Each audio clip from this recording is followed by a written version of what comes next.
Jadi sebelum jadi sebelumnya kenalin dulu nama aku Dharma Chandra Surya, tapi aku biasa dipanggil Chandra. Jadi kalau mau manggil Chandra aja gitu. Jadi di sini aku bakal ngebawa materi tentang back end. Terus pakai tag-nya, teknologinya ntar pakai Golang. Oke.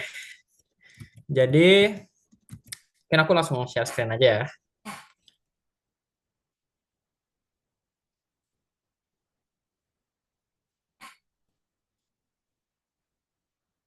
Oke. Sebentar.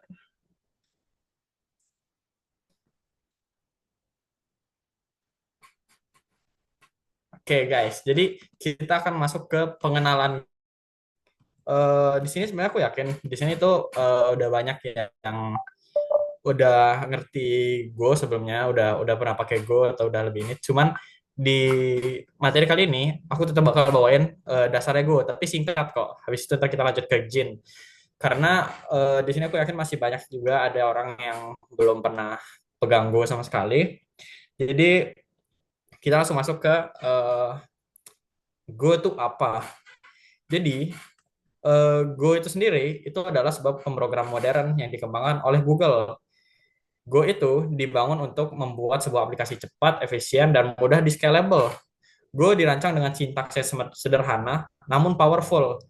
Namun, walaupun di sini tulisannya sederhana, Go itu termasuk sintaks yang cukup rumit, karena dia itu sangat-sangat case sensitif dan type sensitif.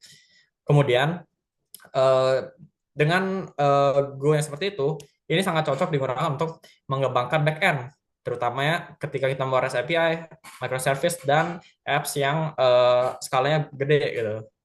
Di sini kita akan belajar tentang untuk dasar Go itu kita akan belajar tentang variabel, tipe data, operator aritmatika, logika, percabangan, perulangan, lalu struct dan function. Lalu selanjutnya kita akan masuk ke Gin.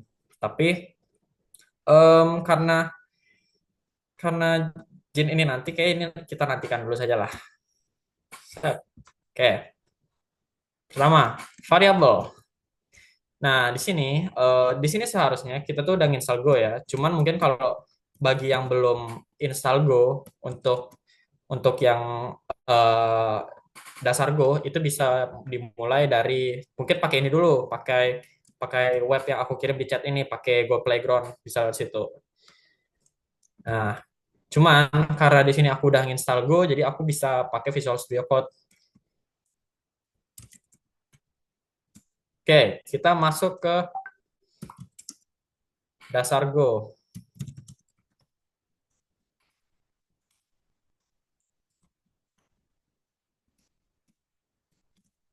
Yang ganggu ya ini. Oke, jadi pertama kita akan bahas variabel dan tipe data deh, karena wajib juga soalnya. Jadi di Go tuh ada banyak sekali tipe data. Ada contohnya misalnya string untuk teks, ada int atau integer untuk angka, ada bool untuk true false, ada juga apa ya float, float 4 untuk desimal, desimal. Lalu ya masih banyak sebenarnya tipe data yang lainnya. Ada array. Nah, di sini aku akan bahas yang dasarnya dulu. Nah, di dalam Go kita tuh bisa bikin dua cara. Kita tuh punya dua cara untuk bikin tipe data. Pertama pakai cons dan pakai var. Apa beda cons dan var? Cons ini itu berarti ketika kita mendeklarasikan sebuah variabel, misalnya variabel nama, ini nggak bisa ditutup ya.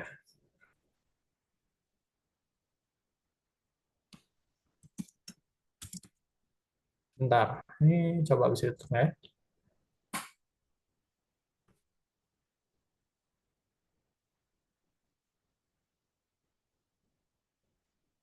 Sorry,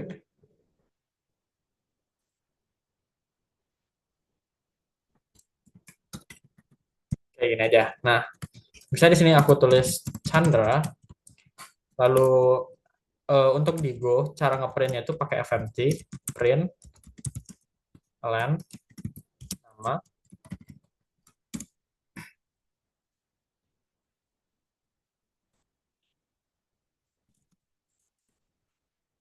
Nah, di sini muncul teks atau string yang berupa nama. Nah, kalau di Go, cara untuk kita menuliskan tipe data string itu pakai petik dua yang ini. Kalau dan itu nggak itu apa ya? Itu tuh nggak bisa pakai petik satu karena kalau petik satu ini itu berbeda dengan bahasa lain. Kalau petik satu ini itu biasanya digunakan untuk run, tipe data run. Jadi kalau string di Go itu pakai ini pakai petik dua. Lalu ada tipe tipe data lain seperti int, umur misalnya.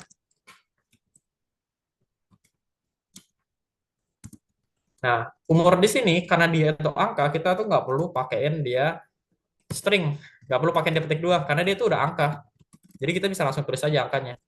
Lalu ada tipe data juga, em, misalnya tinggi, itu berapa ya? 169,79. Nah, ini.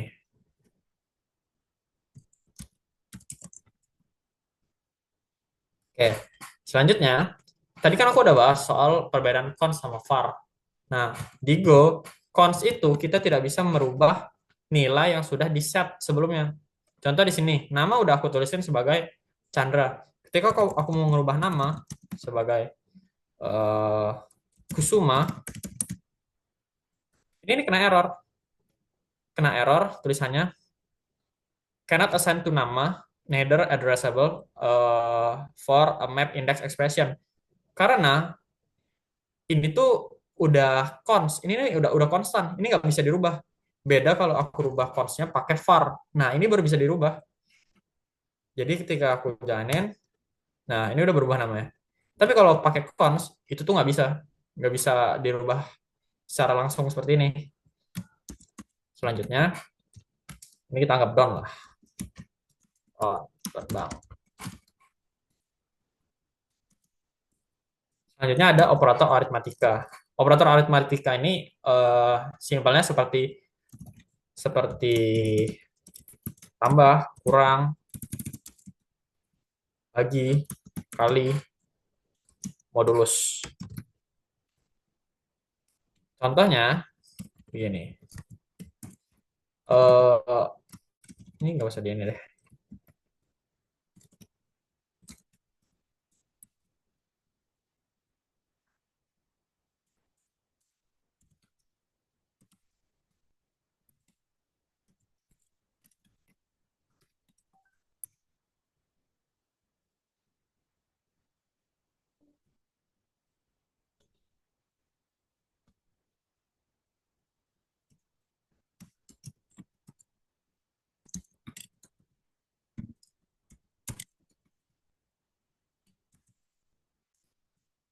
Coach GP.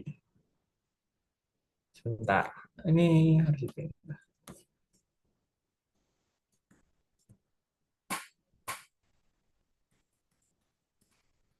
Oke.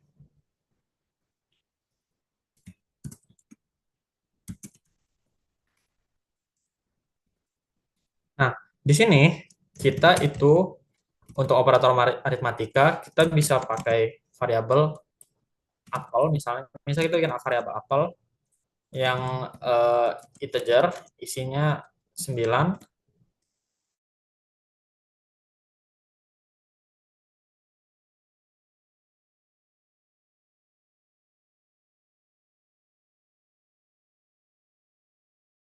Tipe data itu pakai kalau variabel tulis tipe data jadi langsung seperti ini. Lalu umurnya ini integer, ini float float 64. Oke. Nah, operator aritmatika di Go itu cara penulisannya sama kok sama bahasa pemrograman yang lain. Di sini kita bisa bikin ini fancy nggak? Kita bisa bikin total lalu oh ya di Go itu kita juga bisa bikin tipe data tanpa menuliskan var lalu tipe data apa bisa bikin variabel tanpa menuliskan tipe data seperti ini dan tanpa bikin cons atau var. Jadi kayak ada shortcutnya gitu, shortcutnya. Jadi bisa langsung variabel, nama variabelnya, terus titik dua sama dengan contohnya. Ini ini untuk operator aritmatika, tambah, lalu ini untuk kurang, ini bagi, ini kali 9,3.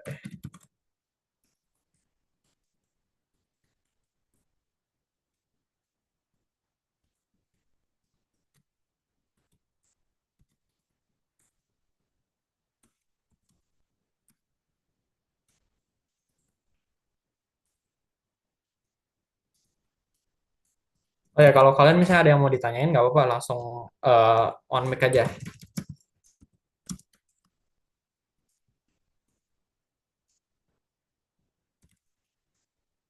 Nah, ini hasilnya. Jadi operator aritmatika di Go itu bisa ditulis dengan plus, minus, bagi, kali. Ada juga modulus, lupa. Modulus sisa bagi ya. Eh jadi kalau misalnya 9 nih, di sisa bagi sama 7 itu sisa baginya 2. Tapi kalau misalnya 9 di sisa bagi sama 3 itu hasilnya 0. Karena nggak ada sisanya. Oke. Oke. Nah, di sini di Go juga itu bisa kita bikin sebuah shortcut aritmatika juga. Contohnya misalnya seperti em, total shortcut. Oh, kita bisa kayak total shortcut ditambah sama dengan apel. Nah, ini tuh fungsi tambah sama dengan ini itu sama aja kok, sama aja dengan apa ya? Sama aja dengan kayak ini artinya. Eh,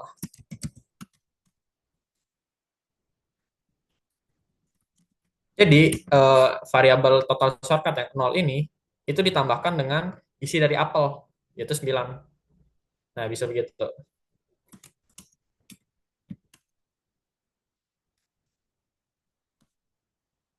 Oh, ini aku tambah 2 kali lagi. Nah, oke, mungkin aritmatika segini aja. Habis itu kita lanjut logika.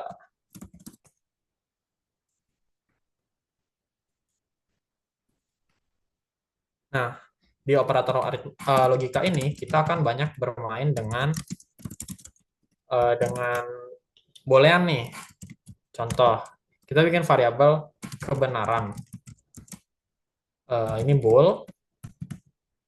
Nah, kita bisa cek begini. Kita misalnya ini ada variabel apel juga, int sama dengan 9. Kita bisa ngecek kayak kebenaran, bener nggak kalau misalnya apel itu lebih besar daripada jeruk.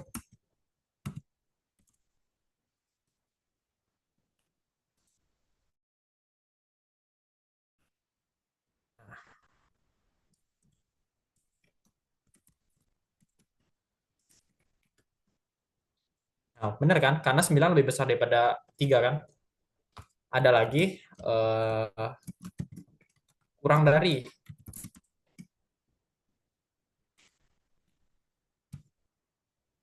Nah, ini kan hasilnya false karena apel itu tidak lebih kecil daripada jeruk.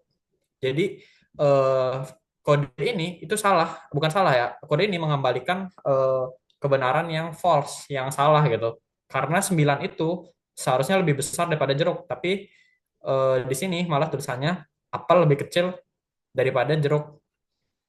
Jadi di sini menghasilkan returnnya itu false. Lalu ada juga seperti ini, sama dengan.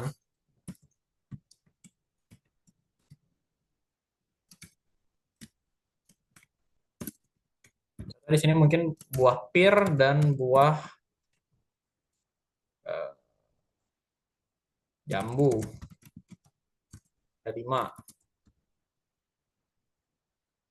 Kita bisa cek nih, kayak kalau apakah pir itu lebih kecil sama dengan dari jambu. Nah, di sini itu kita run hasilnya. Wah, hasilnya true nih. Kenapa kenapa hasilnya true? Kenapa hasilnya true? Padahal kan 5 sama 5 itu kan sama. Karena ada operator sama dengan di sini. Jadi dia ngecek kalau misalnya dia apakah pir itu lebih kecil atau sama dengan jambu. Jadi karena ada sama dengan, dia ada karena dia ada sama dengan, ketika dia ketika dia angkanya sama walaupun 5 sama 5 itu tetap true. Sama kalau ngecek lebih dari juga hasilnya akan sama karena ada sama dengan.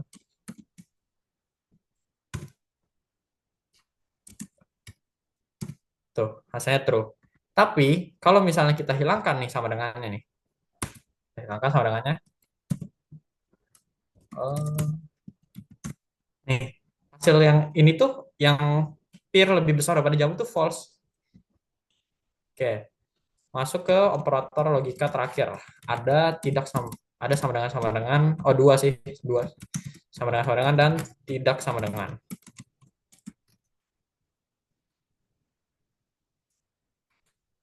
Ini mungkin biar nggak pusing ini aku komen dulu deh, biar nggak dieksekusi.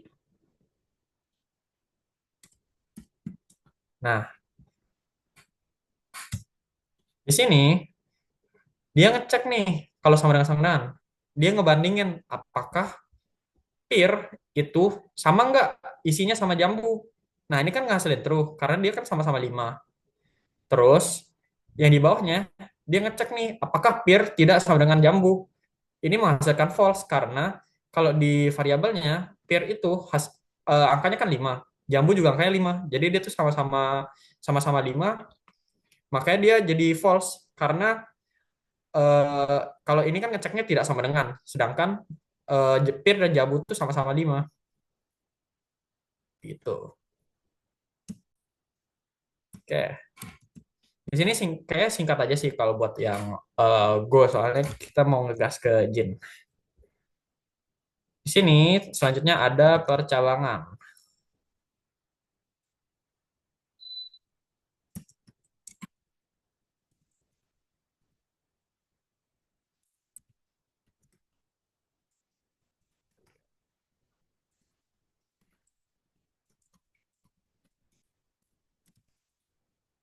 Oke, di percabangan ini kita akan sangat bermain dengan eh, if else dan switch case. Contohnya gini, kita bisa buat variabel angka integer. Kayaknya lebih enak di sini deh kayak. Enggak deh. Ini ganggu banget loh. Nah, integer sama dengan 3 nih. Kemudian kita bisa bikin pengecekan atau percabangan menggunakan kode if. Apakah jika angka lebih besar sama dengan lebih besar daripada angka 3, maka jalankan sesuatu. Nah, karena ini angka besar, kita print uh, lebih besar. Jika tidak, else, jika tidak sama sekali, maka ini kurang dari 3. Kita coba run.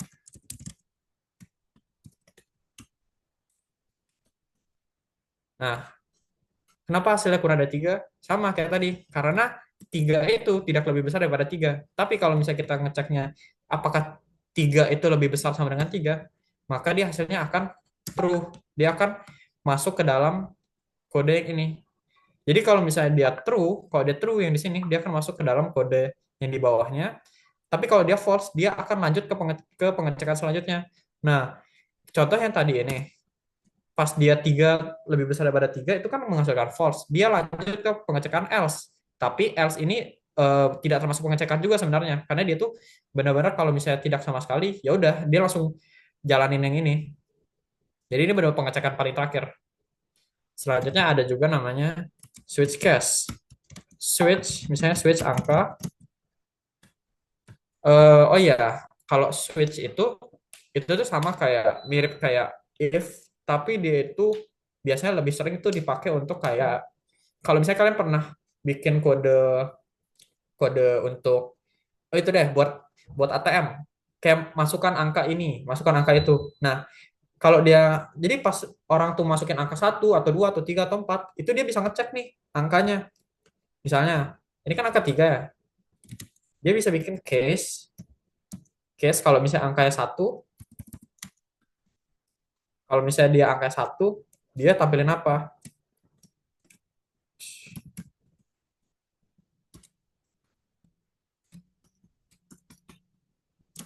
Angka satu.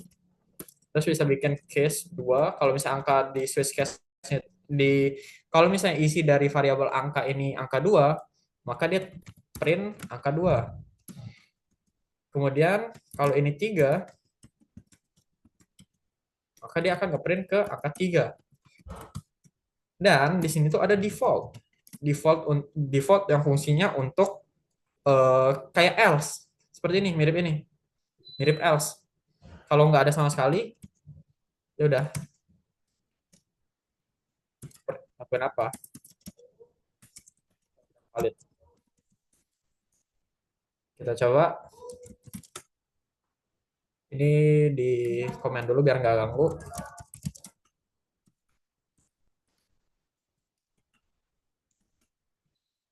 Nah, hasilnya muncul angka 3 karena eh, variabel angka ini dicek nih, dia masuk isi dari value dari variabel angka nih apa sih? Satu bukan? Bukan. Kan dia ngasilin false. Dia lanjut ke pengecekan kedua. Dua bukan? Bukan. Itu kan masuk false. Lanjut ke pengecekan tiga. Dia masuk ke case tiga nih. Dia ngecek apakah eh, variabel angka ini value-nya 3 bukan. Nah, ini kan hasilnya true. Jadi dia ngeprint angka 3. Lalu gimana kalau misalnya kita kasih dia angka 4 atau yang tidak ada di case ini sama sekali. Maka dia akan masuk ke angka yang tidak valid. Seperti ini.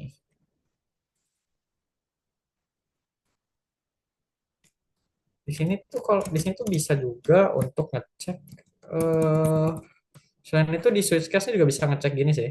Nggak selamanya harus di ngecek satu variabel toh gitu. Bisa juga ngeceknya begini. Ini di komen dulu. Bisa juga ngeceknya switch langsung, tapi nggak pakai variabel. Apakah angka sama dengan satu gitu misalnya, atau angka lebih besar daripada satu, bisa gitu.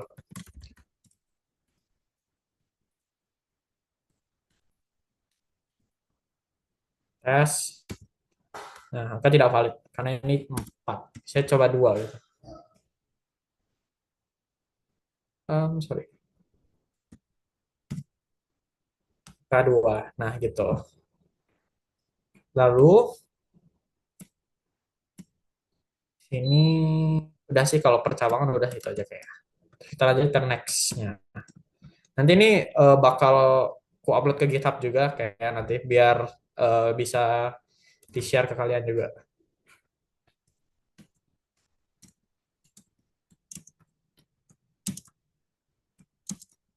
Selanjutnya ada di perulangan.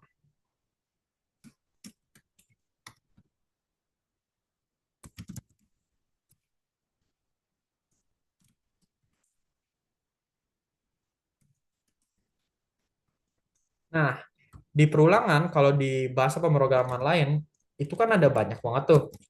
Ada for, ada do while, ada eh, while do atau repeat until,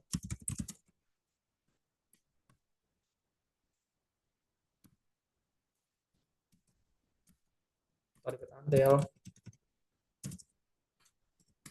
Nah, sama satu lagi for each lupa.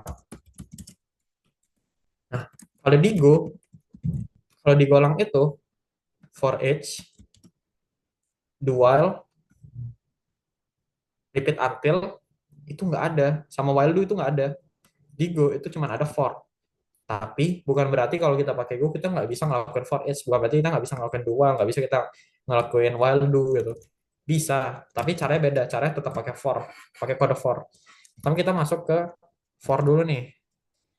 For, mungkin sebelumnya, perulangan itu fungsinya buat apa sih? Perulangan itu adalah cara kita ngebuat sebuah program agar dia dapat mengeksekusi kode secara berkali-kali dengan batas yang kita tentukan nih. Kita mau bikin dia itu ngeksekusi kode berapa berapa kali itu. Nah, fungsi perulangan seperti itu. Contoh misalnya kita mau ngeprint angka dari 1 sampai 10 gitu. Angka dari 1 sampai 10 tuh. Kan kalau gini tuh kan ribet ya, maksudnya kayak kita harus nulis gini. Kalau misalnya sampai 10, kalau misalnya kita ngebuat sampai 100, itu kan bakal lebih ribet lagi gitu kan. Kita nulisnya banyak banget. Nah, perulangan fungsinya untuk mengatasi hal tersebut. Caranya, kita tinggal tulis kode for, lalu kita bikinnya variabel nih. Di sini aku bikin variabel i, bikin variabel dengan isinya itu angka 1, lalu cek kondisi apakah i lebih kecil daripada lebih kecil sama dengan daripada angka 100, lalu i-nya di plus plus.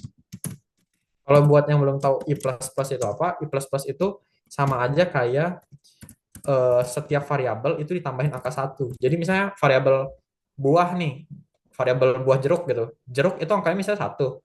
Ketika di jeruk plus plus itu ntar bakal jeruk itu hasilnya 2. Jadi ditambah 1 tambah 1 tambah 1. Itu bisa kita sebut increment. Jadi kalau for ini itu tuh dia tuh punya struktur itu pengecekan apa deklarasi variabel, pengecekan, lalu actionnya. Lalu di dalam action sini, di dalam kode block for ini, kita bisa tinggal print aja. I,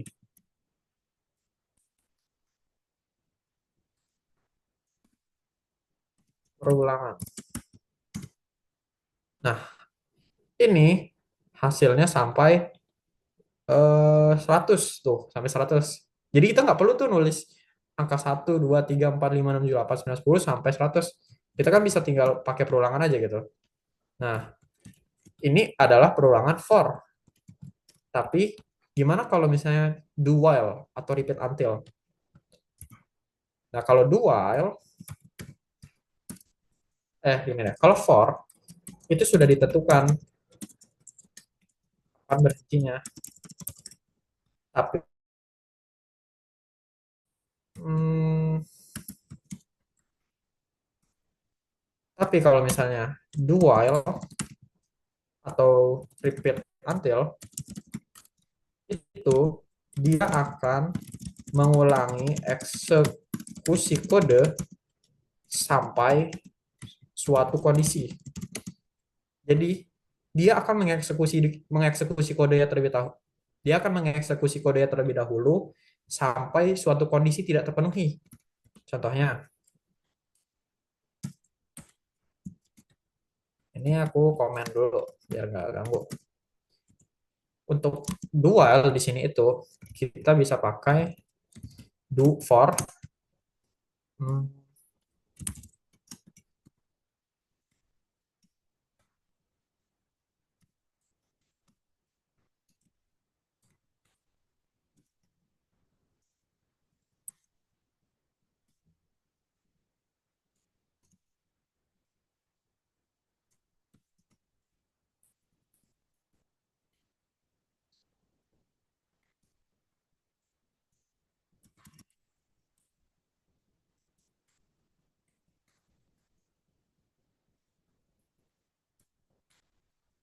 ini kita lalu i-nya di plus plus dan cek jika i sama dengan kalau i-nya sudah 100, kayaknya nggak usah 100 deh, 10 aja deh. Kalau i-nya sudah 10, kita break. Break ini apa? Break ini adalah fungsi ketika dia dijalankan break ini, maka dia akan langsung keluar nih dari for. Dia tidak akan lanjut ke perulangan. Dia tidak akan lanjut ngulang lagi. Nah, di sini kita coba tes dulu. Nah, di sini kan muncul sampai 1 sampai 9 nih. Karena ketika dia sampai 10, dia langsung dikeluarin nih, langsung di break, langsung keluar. Jadi dia nggak, jadi dia nggak akan ngelanjutin terus. Ini kalau misalnya aku komen nih, dia infinite loop. Tuh, bisa lihat. Dia bakal loop terus, dia nggak ada stopnya. Nah, itu makanya kita butuh suatu kondisi. Jadi, do while itu adalah kita bikin perulangan, dia do fmt print while apa ya, do while ya. Aku lebih seringnya nyebutnya repeat until. Dia bakal nge-repeat kode fmt print ln ini, dia bakal ngulang terus sampai suatu kondisi. Nah, kondisinya itu apa? Kondisinya itu jika i sama dengan 10, maka stop, maka break. Itu untuk do while atau repeat until.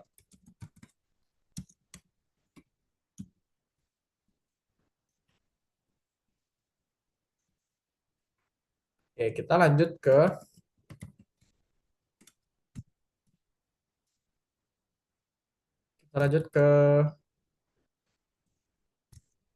while do.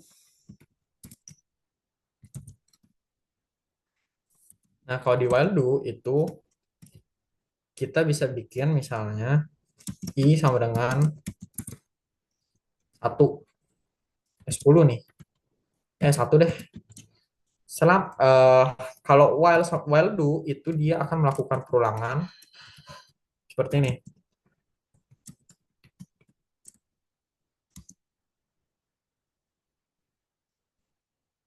Selama kondisinya terpenuhi, maka lakukan. Contohnya, for terus langsung kondisi i lebih kecil daripada sama dengan 100, maka eh, 10 deh, sampai 10. Maka FFT print ln i, lalu i-nya di plus plus. Nah, bedanya sama yang ini, sama repeat until, kalau repeat until dia nggak ngelakuin pengecekan terlebih dahulu, dia lakukan terlebih dahulu, yaitu ngeprint ini, baru dia ngecek di bawahnya. Tapi kalau while do itu dia ngelakuin pengecekan dulu, baru dia ngelakuin hasilnya.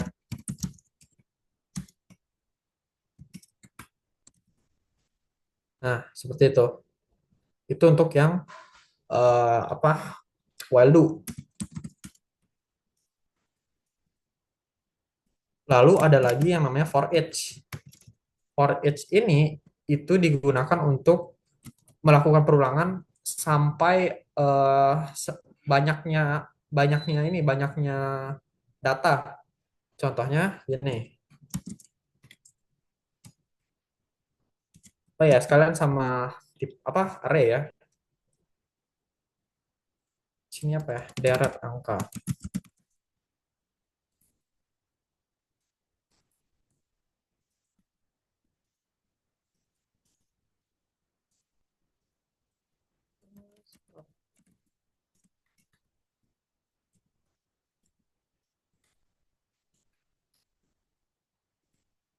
Sebentar aku lupa.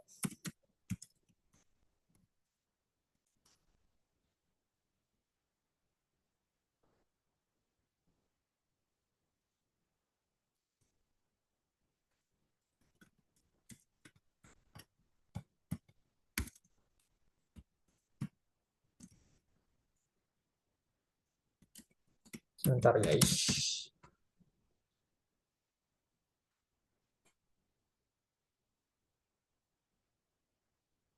Oh,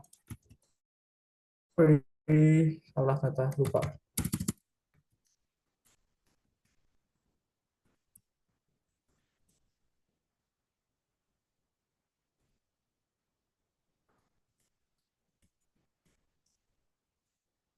Nah, contohnya gini. Kita bikin variabel array isinya angka begini. Nah, kalau tipe data array, itu adalah tipe data yang bisa menampung lebih dari satu data. Contohnya ini. eh, integer, deret angka. Ini menampung 5 data, angka 1, 2, 3, 4, dan 5. Kalau yang lain kan ini cuma nampung satu data ya, kayak I sama dengan satu. Terus yang lain nih, umur, ini kan cuma nampung satu data, Chandra 18 atau 9. Tapi kalau integer lagi, apa kalau array itu dia bisa nampung lebih daripada satu data. Nah, kita bisa coba print dulu deh.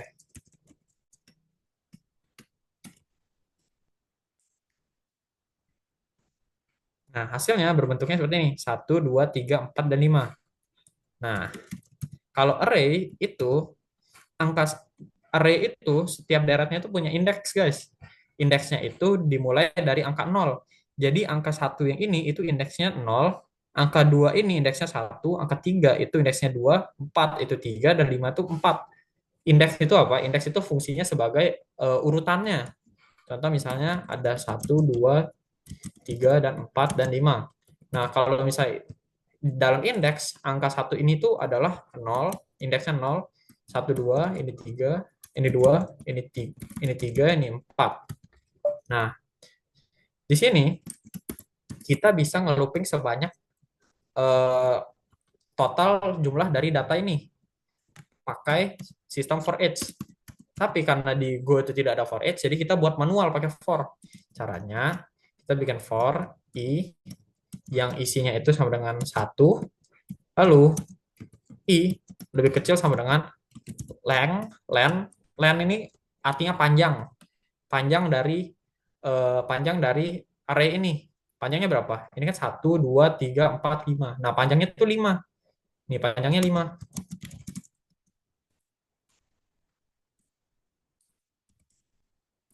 Nah, oh ya, panjang sama indeks itu beda ya. Panjang itu ya maksudnya total datanya itu ada berapa. Kalau indeks ya urutannya.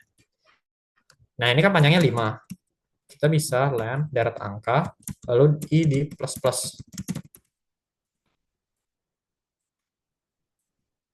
Kita bisa print i.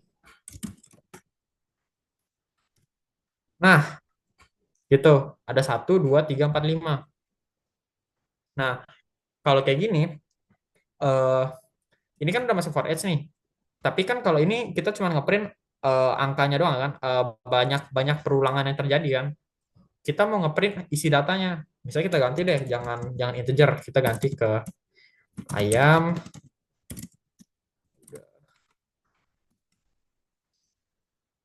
Oh,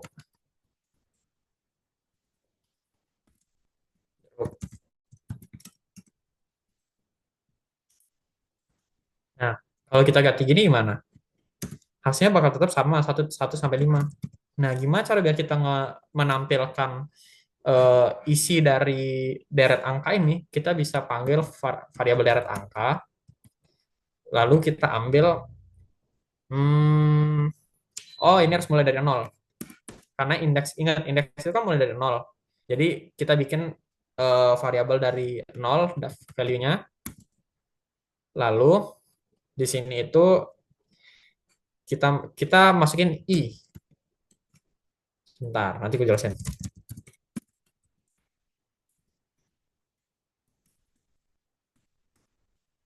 Nah, muncul kan ayam, kuda, soto, naga, jeruk. Nah, di sini kan aku udah bilang tadi, kalau misalnya indeks itu kan mulai dari 0 ya, 0, 1, 2, 3, 4, 5. 0, 1, 2, 3, 4 nih. Walaupun isinya tuh ada ini. Ada ayam, kuda, soto, naga, jeruk. Ayam ini indeksnya 0, kuda ini indeksnya 1, soto indeksnya 2, naga indeksnya 3, jeruk indeksnya 4. Nah, di sini yang kita lakukan adalah kita ngeprint deret angka dengan indeks sesuai dengan iterasi, sesuai dengan perulangannya. Nah, di sini kan perulangannya kan dimulai dari 0. Jadi dia akan melakukan perulangan dari 0, terus ke 1, ke 2, ke 3, ke 4. Nah, kenapa bisa munculnya itu ayam, kuda, soto, naga, bukan munculnya FMT titik, bukan munculnya itu malah 0, 1, 2, 3, 4 atau indeksnya muncul? Karena kalau misalnya kalian print langsung gitu, print deret angka dengan indeks 0 gitu ya, kalian akan dapetin value-nya dari ini dulu deh.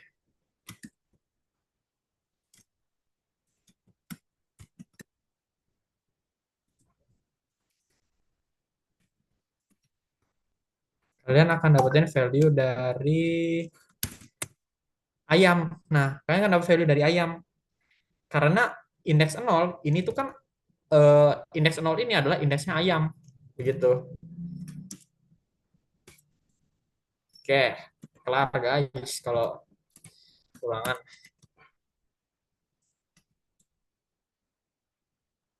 Kita mau bikin bintang-bintangan ya.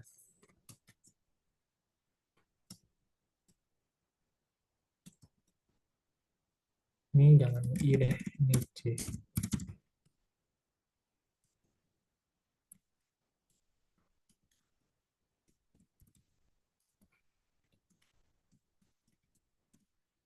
Oke, ulangan selesai. Next ada struct.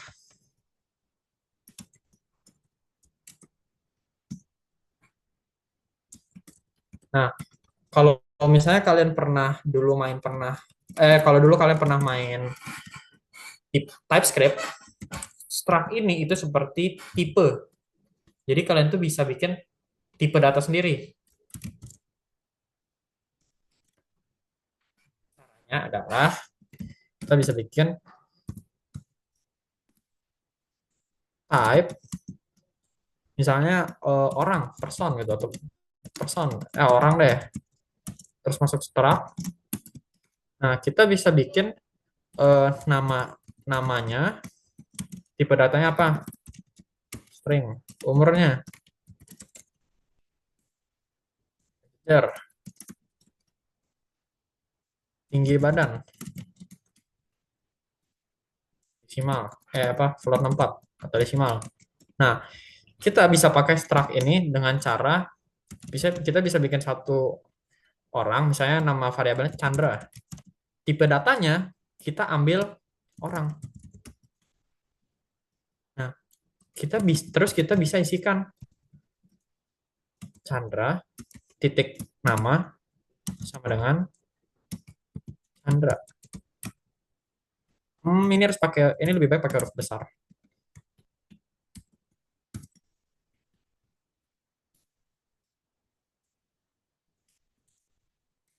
Lalu umurnya jangan Chandra deh, Kusuma deh.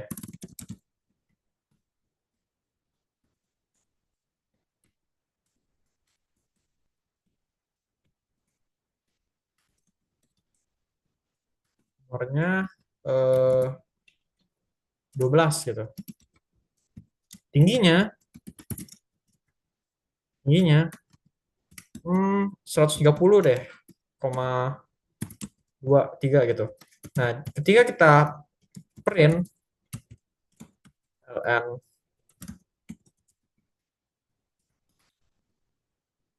Suma,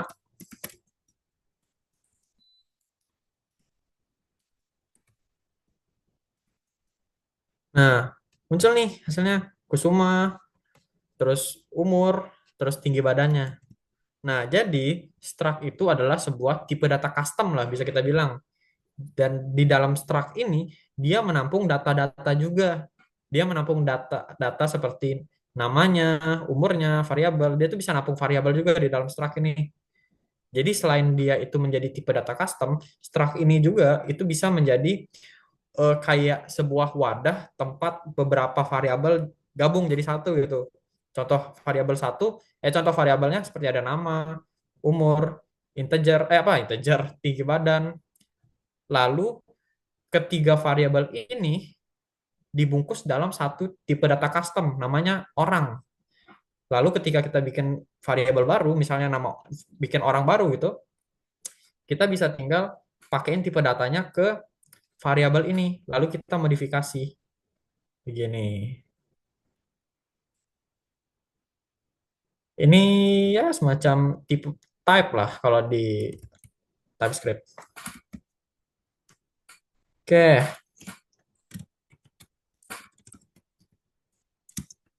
Bang. Bang. Udah. Sekarang kita akan masuk ke function.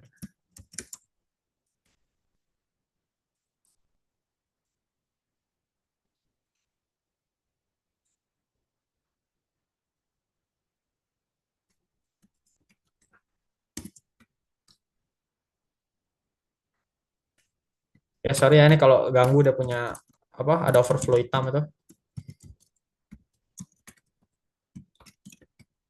Nah, di function ini kita bisa bikin sebentar. Sebelumnya function yang kita tulis main ini itu juga termasuk function.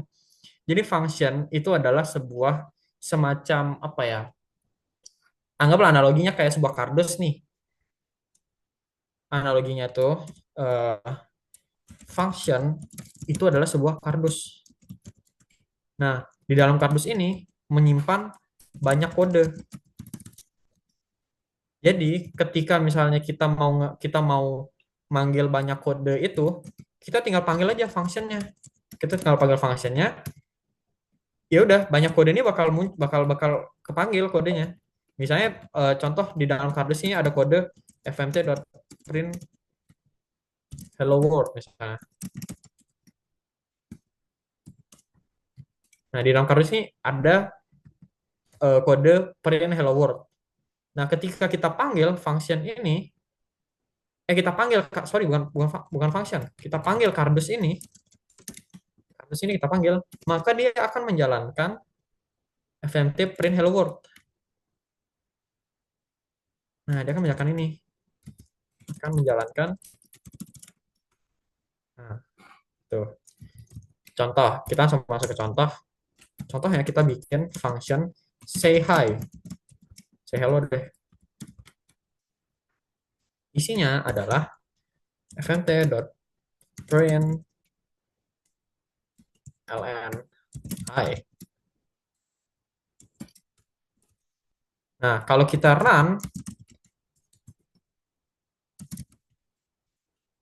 dia tidak akan menghasilkan apa-apa. Kenapa? Karena anggaplah function atau kardus ini tidak kita panggil di fungsi main, tidak kita panggil di fungsi utama kita.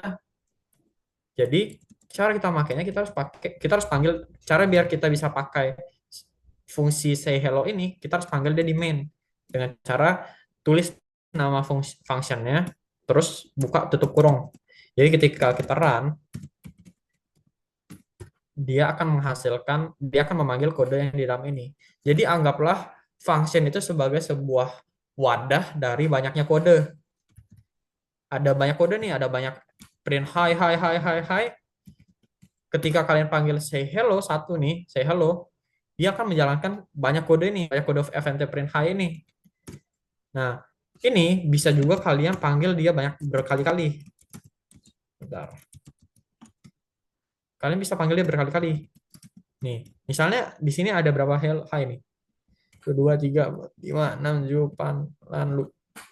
Nah, di sini ada 10 hi nih. Kalau kalian tulis dua kali function gini, dia bakal ngejalanin function tersebut sebanyak 20 kali berarti. Bukan ngejalanin functionnya. Lebih tepatnya, dia akan menjalankan function say hello ini sebanyak dua kali.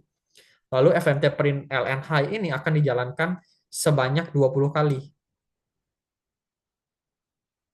Tuh. Jadi, function itu adalah sebuah wadah tempat menyimpan kode.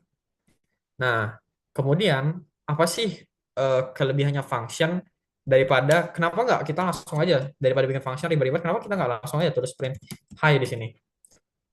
Fungsinya adalah begini. Kita akan bikin fungsi em, rumus persegi panjang. Kita akan kayak itu nanti deh. Ya, itu nanti aja deh. Kita masukin dulu deh. Di sebuah function itu ada yang namanya parameter. Parameter itu apa? Parameter itu adalah sesuatu data yang kita masukkan ke dalam function. Contohnya, kita bisa nulis parameter tuh di sini nih, nama. Tipe datanya apa? Nama. Aku mau nama itu string. Nah, ketika kita manggil, nah bisa dilihat kan, ini kan error nih. Say hello. Not enough argument in call. Say hello. Nah, dia tuh butuh sesuatu yang dimasukin ke dalam parameter ini. Misalnya aku masukin di sini Chandra. Ketika aku tulis tulisan Chandra di sini, tulisan Chandra ini akan masuk ke dalam parameter nama. Kemudian parameter nama ini bebas mau kita apain. Kita lakukan apa? Kita bisa tulis nama di sini. Jadi tulisan Chandra ini akan masuk ke parameter nama, kemudian dari parameter nama ini akan di print nih fmt.println nama. Jadi ketika kita run functionnya, dia akan menghasilkan Chandra. Nah, ini tuh juga bisa dinamis, bebas mau apa-apa gitu, mau mau diisikan data apa-apa, selama dia tuh sesuai dengan tipe datanya. Karena ini string, ya udah berarti kita sisihkan teks string, yaitu pakai petik dua. Nggak bisa kita isiin dia pakai angka misalnya gitu, kayak gini. Nggak bisa, karena dia tidak menerima integer, dia menerima string.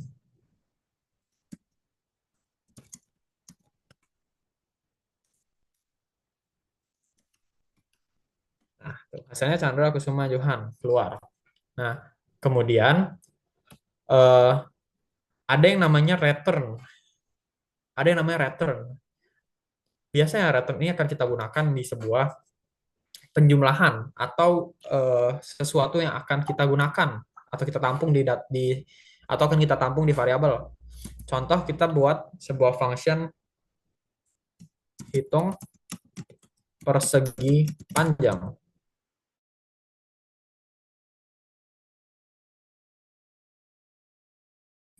Oke, bukan ini deh. Luas deh, luas aja. Hitung luas persegi panjang. Nah, luas persegi panjang kan kita tahu itu tuh rumusnya itu adalah panjang sama lebar, panjang kali lebar. Berarti kita akan menerima parameter panjang dan lebar dengan tipe data integer.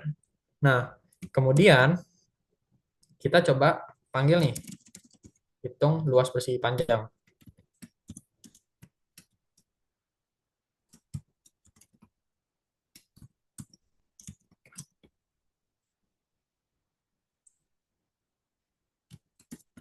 Oh ya, di sini kalau misalnya parameternya ada dua, di sini ada panjang dan lebar, berarti saat kita panggil fungsinya, itu juga harus kita masukin dua data. Misalnya 10 sama 10. Nah, kan hilang errornya. Lalu kita print ya. Kita run dulu deh. Jangan deh. Kita buat total sama dengan panjang kali lebar.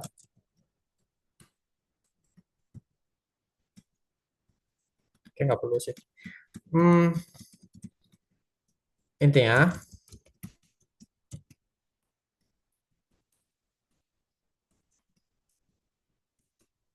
nah, nih. Kan di sini kita ngeprint panjang kali lebar di sini, dihitung luas persegi panjang. Jadi,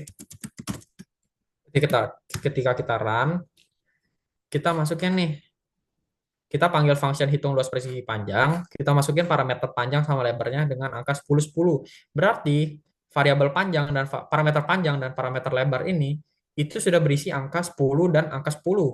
Nah, tinggal kita print nih fmt print ln panjang kali lebar. Begitu. Nah, apa itu return? Return itu berfungsi sebagai agar kita bisa menggunakan hasil dari perkalian ini. Bisa pakai kali ini. Karena kalau bisa kita tampung dia ke variabel, misalnya hasil, kita tampung ke variabel hasil, lalu kita print hasilnya,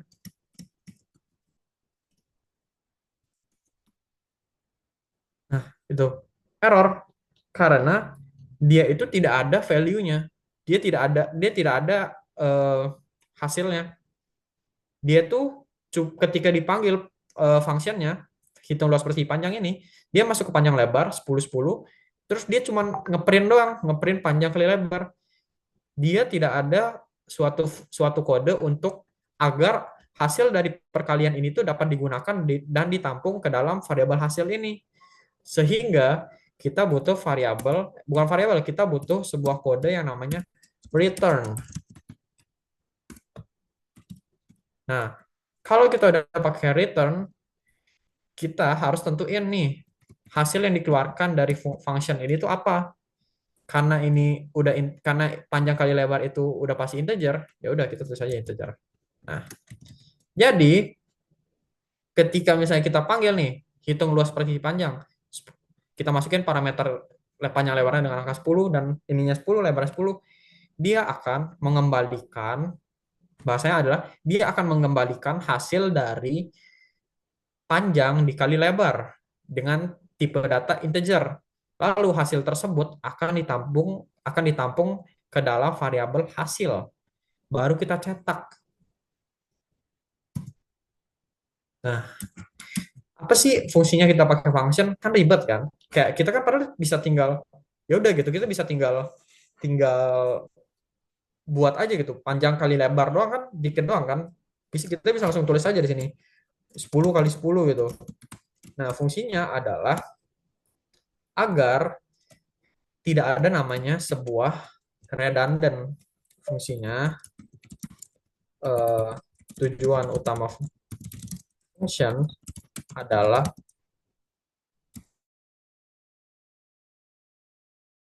dari yang namanya redundant atau sesuatu yang duplikasi.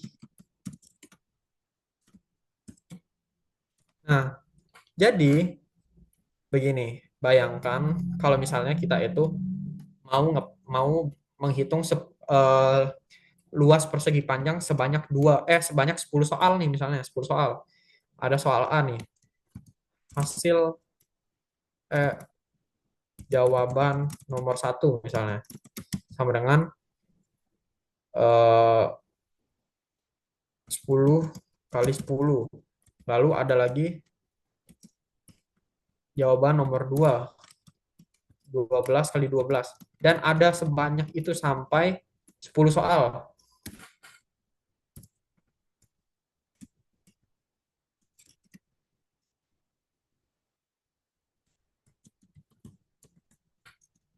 Nih, ada 10 soal yang sama, intinya untuk menghitung luas persegi panjang. Lalu kita tulis ini terus nih, kita tulis 10 kali 10, 12 kali 12, 12 kali 12.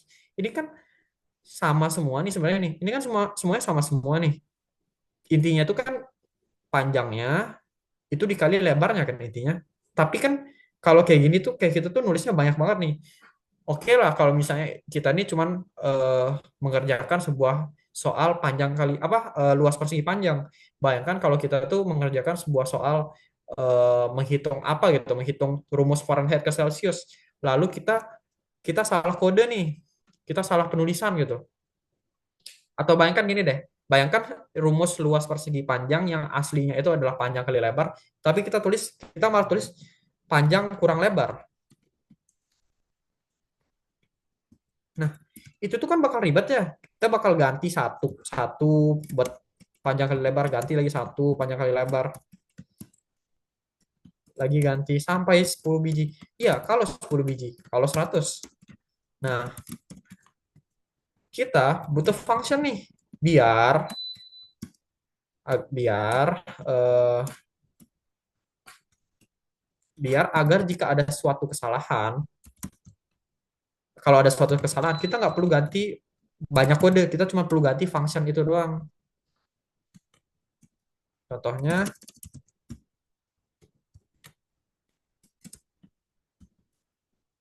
bentar, contohnya seperti ini.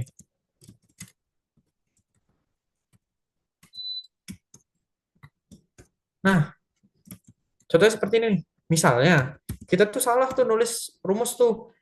Seharusnya kan hitung luas persegi panjang itu kan seharusnya rumusnya kan panjang kali lebar. Tapi kita malah nulis panjang kurang lebar. Ya udah, kita cuma tinggal perlu ganti satu baris kode doang. Begini. Dan tidak ada namanya kode yang duplikasi. Kode yang duplikasi seperti panjang kali lebar, lalu di bawahnya ada lagi panjang kali lebar, di bawahnya ada lagi panjang kali lebar, di bawahnya ada lagi panjang kali lebar. Padahal kan itu semua kan bisa ditampung dengan satu fungsi aja, satu fungsi yang melempar panjang kali lebar. Jadi soal-soal tersebut tinggal pakai aja fungsi hasil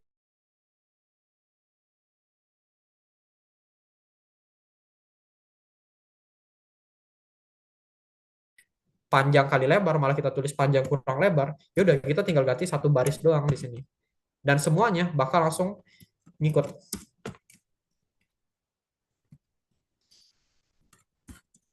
hasil hasil A misalnya hasil A gitu. Ini hasil B, hasil C.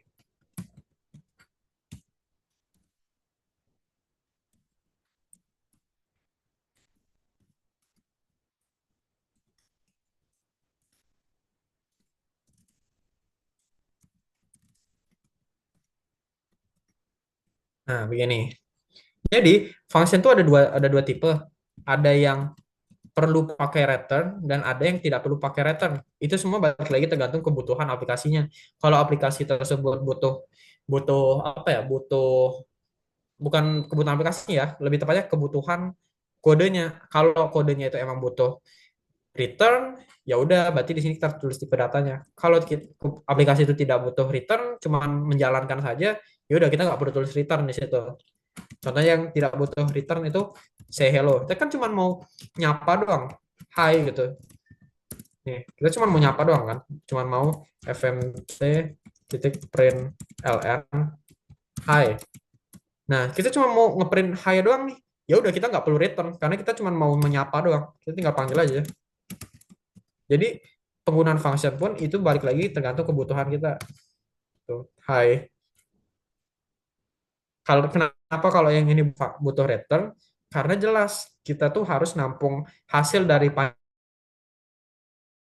kayak ini ya, hasil A, hasil B, hasil C, baru di print gitu. Oke, di sini function itu doang sih sebenarnya. Cuman menurutku ada lagi satu yang kurang karena ini wajib yaitu pointer.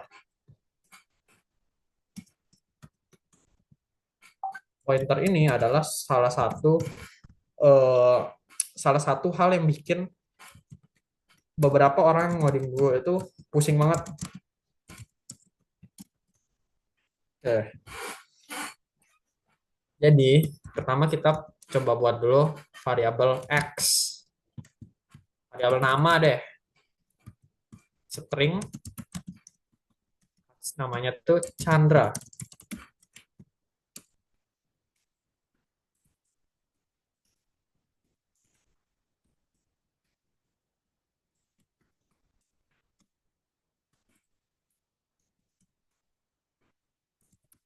Nah, kalau kita print kan hasilnya ya udah keluar aja gitu kan Chandra.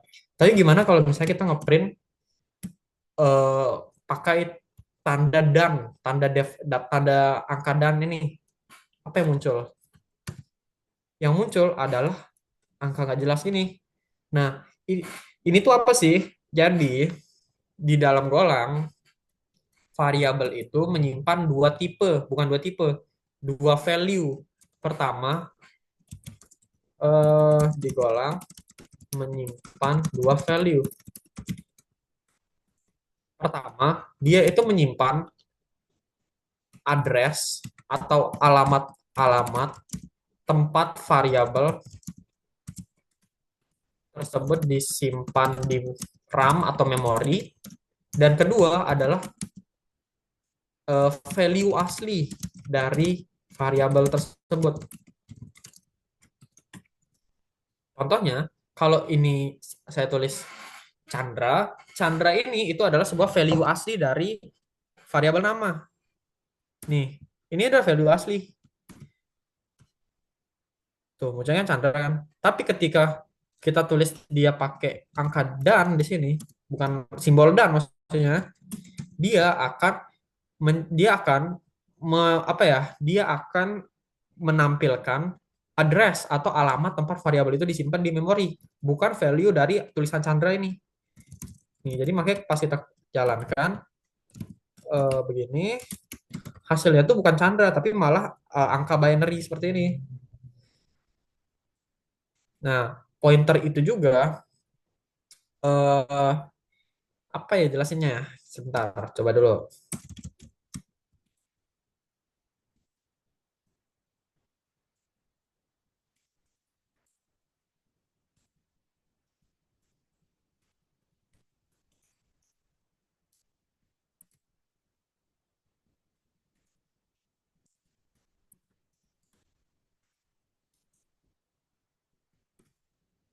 Nah, Gini, jadi pointer itu adalah sebuah tipe data juga kalau kalian tahu. Pointer itu adalah sebuah tipe data. Jadi kalau misalnya kalian mau ngebandingin, string sama dengan tipe data pointer string itu tuh mismatch. Itu mismatch. Itu tidak sama. Mismatch itu beda tipe data. Karena itu harus casting dulu dia ke pointer juga. Nah, jadi yang saya buat di sini itu ada nama Chandra, isi apa nama tipe data string biasa nih. Value Chandra kan. Nah, yang kedua ini itu saya buat variabel nama dua, isinya pointer string, pointer string yang value-nya diambil dari nama.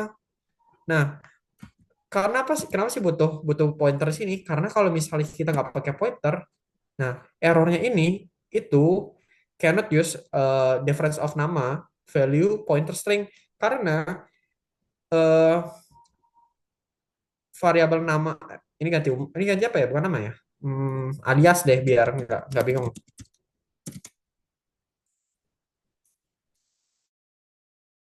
Ini itu tuh kita pakai simbol dan ini. Jadi, ketika kita udah mengakses simbol, kita udah menggunakan simbol dan itu sama saja kita mengakses pointer. Makanya variabel alias yang menampung yang menampung value dari dan nama itu harus pointer begini. Lalu cara kita nampil Lalu cara kita nampilin isi dari value alias ini gimana? Soalnya kan kalau kita print langsung gini kan hasilnya pointer nih.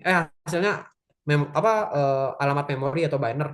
Ya udah kita butuh ada pointer di sini. Hasilnya baru muncul Chandra. Nah, dan ketika alias ini kita ubah,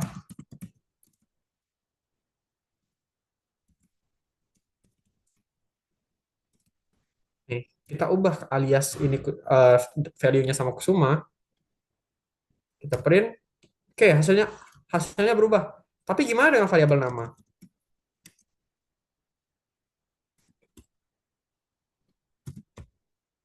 Namanya juga ikut berubah. Karena pointer ini secara tidak langsung itu juga eh, mempengaruhi apa ya? Mempengaruhi variabel yang ditujunya. Contohnya gini. Jadi maksudnya gini, kan ini kita buat variabel nama Chandra. Terus kita buat variabel alias nih.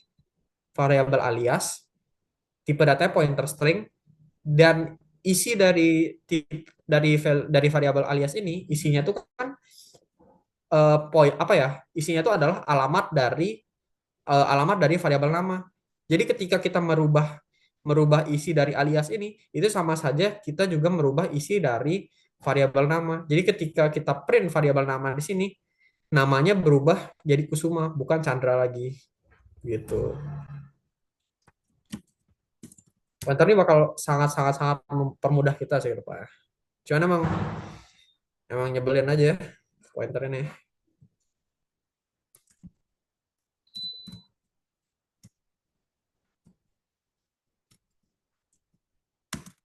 Bang. Selanjutnya langsung masuk ke Gen kali ya. Kita masuk ke Gen aja. Sebentar.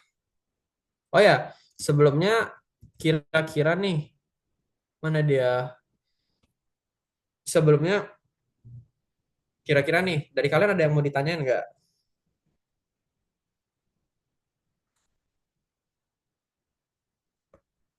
Eh, Sebelumnya nih, dari kalian ada yang mau ditanyain nggak kira-kira? Izin bertanya, Kak. Apa-apa? Sebelumnya perkenalkan nama saya Ahmad Amirul Asmi. Izin bertanya, untuk install Go language-nya di Visual Studio Code itu apa sih ya? Keyword untuk file Go language itu apa, Kak? Oh, extensionnya. Ya ekstensinya maksudnya. Oh, oke oke. Tadi suaranya kedengeran jelas apa anu nggak tadi suara saya? Apa ada problem nggak tadi Kedengeran nggak? suaraku? Aman ya, aman ya? Kedengeran. Aman. Oke oke. Sebentar. Nih aku bukain. Ini untuk install Golang ya. Di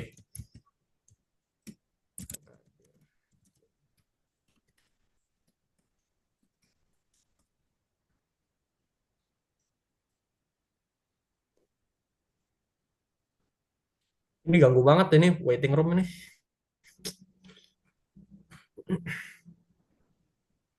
Nah, kan ini extension nih. Kalau di Visual Studio Code, Go tuh cuma satu kok. Nggak perlu ribet-ribet. Tinggal tulis Go aja di sini.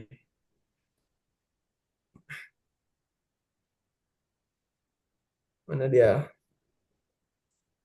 Nah nih. Go yang ini. Tinggal install yang ini aja kok. Nggak perlu yang lain. Kalau cara install Go di Windows itu Go tuh, aku nggak bisa kasih praktek karena, mohon maaf, aku pakai Linux, jadi aku nggak bisa ngasih praktek.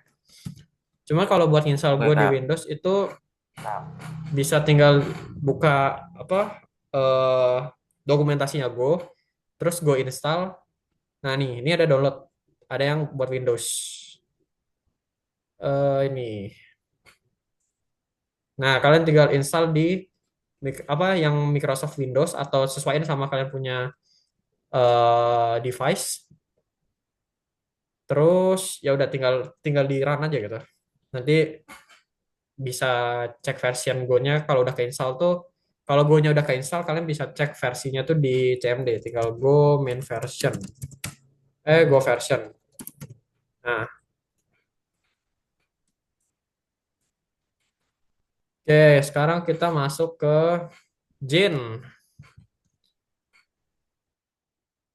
Kita pengenalan dulu kali ya. Cuman kayak Jin ini nggak bisa lama sih ya. Soalnya kita agak keterbatasan waktu. Pertama, Jin itu adalah frameworknya Go yang dirancang untuk ngebikin RESTful API dan aplikasi backend dengan performa tinggi dengan arsitektur yang ringan dan cepat. Jin menjadi salah satu framework paling populer di ekosistem Go untuk mengembangkan layanan backend.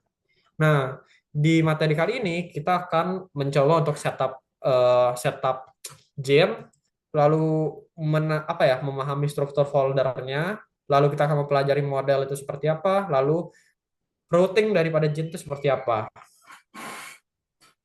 Oke, sebentar.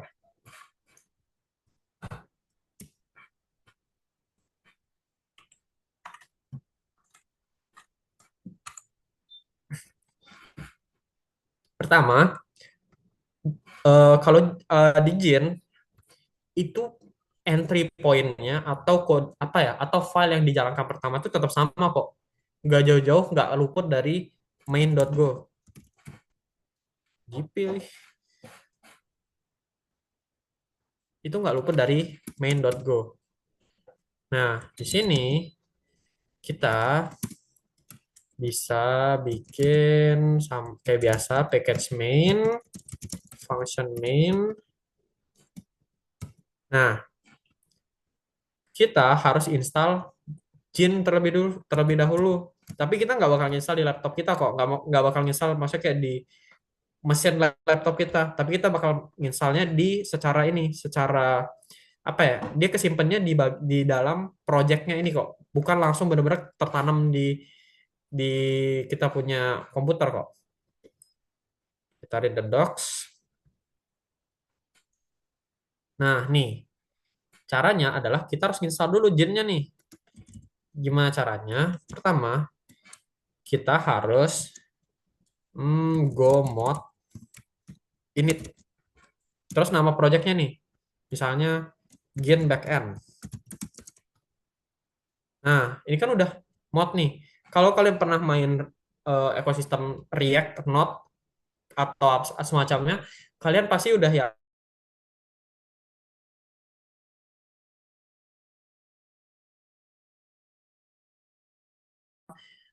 yang bakal menyimpan semua library library atau package-package yang ada di dalam Go itu.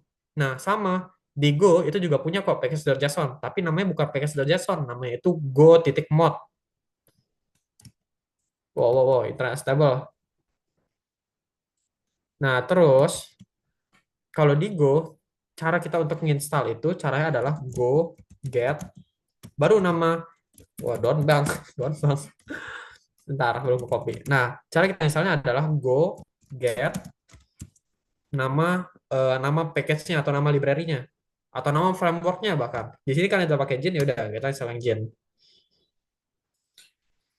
Tinggal di enter. Ya,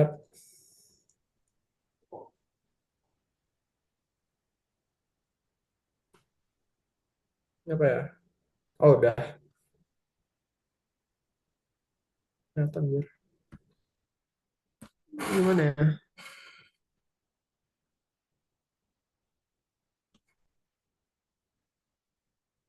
Oke,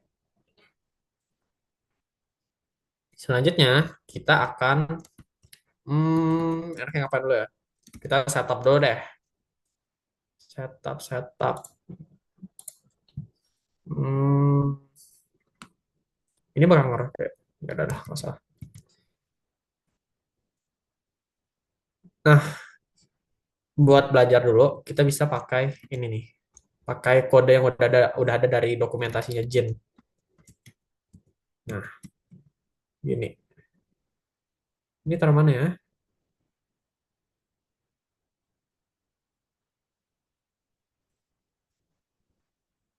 Uh, kepencet.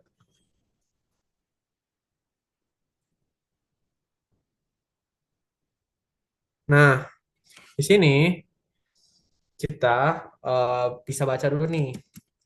Kalau di Jin itu cara setupnya itu pertama kita bakal bikin variabel R yang isinya itu Jin.default. Ini emang udah bawaan dari Jin. Emang cara kita untuk kalau mau bikin setup Jin emang kayak gini. Kita coba running dulu deh.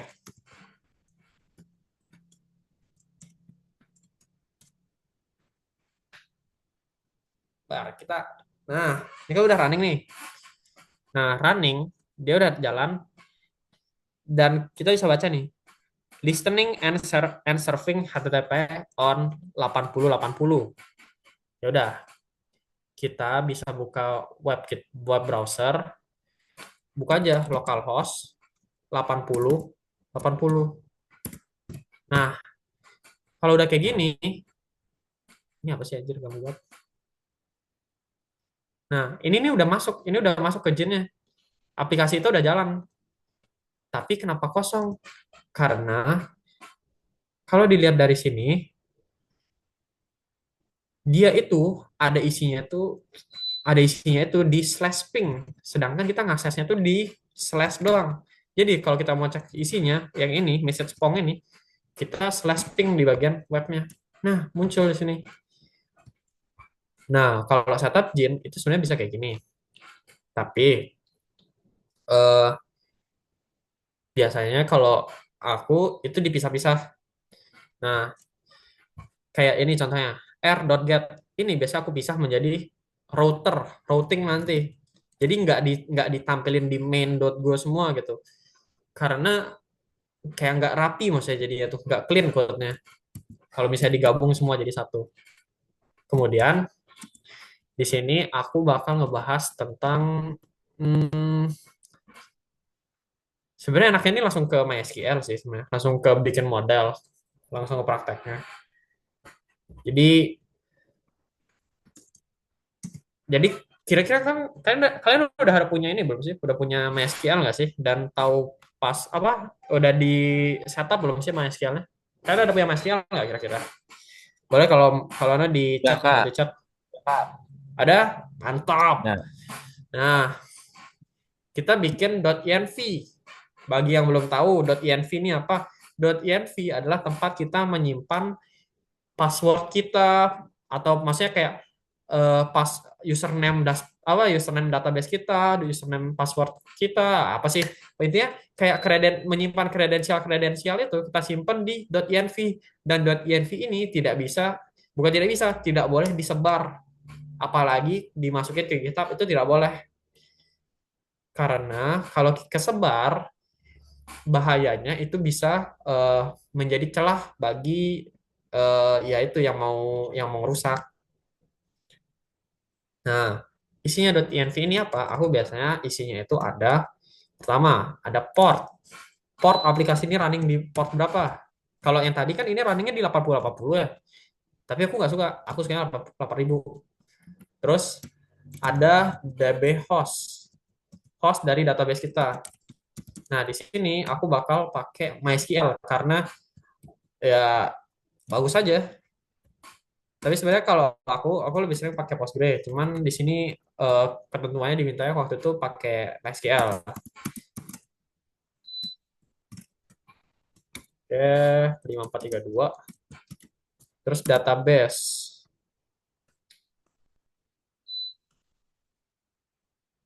Ini aku hapus dulu deh.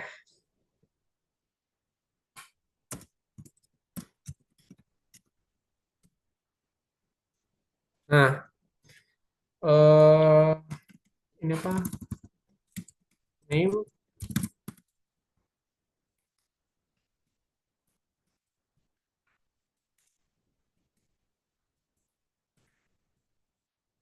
Nah, kalau misalnya kalian udah punya MySQL, boleh deh coba kalian buat dulu, create dulu database-nya di MySQL.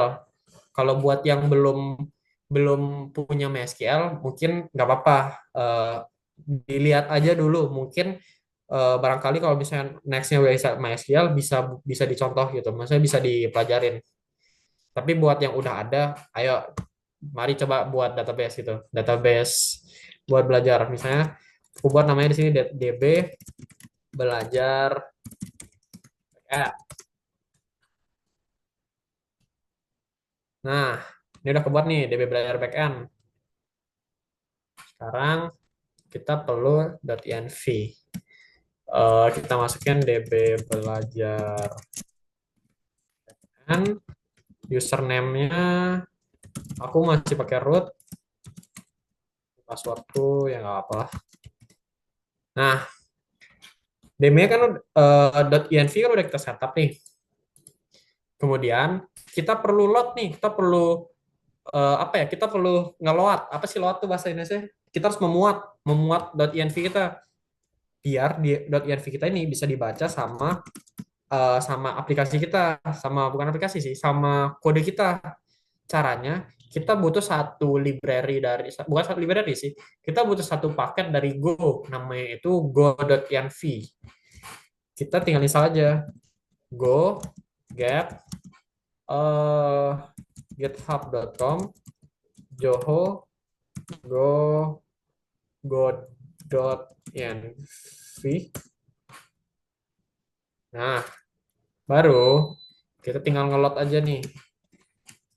Kita tulis r go.env titik keluar. Nah,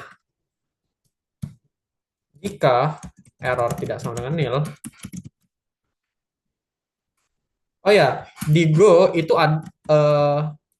tuh ada nul, tapi nul di Go itu lebih sering kita sebut sama dengan nil. Jadi kode ini dia bakal ngecek ini error, dia bikin variabel error, terus isi variabelnya tuh ngelot.env, memuat.env, terus dia cek nih error tidak sama nil nggak. Artinya kayak dia ngecek ada error nggak nih. Kalau misalnya dia error kan berarti errornya nggak nil kan. Nah, berarti dia akan masuk ke kode if.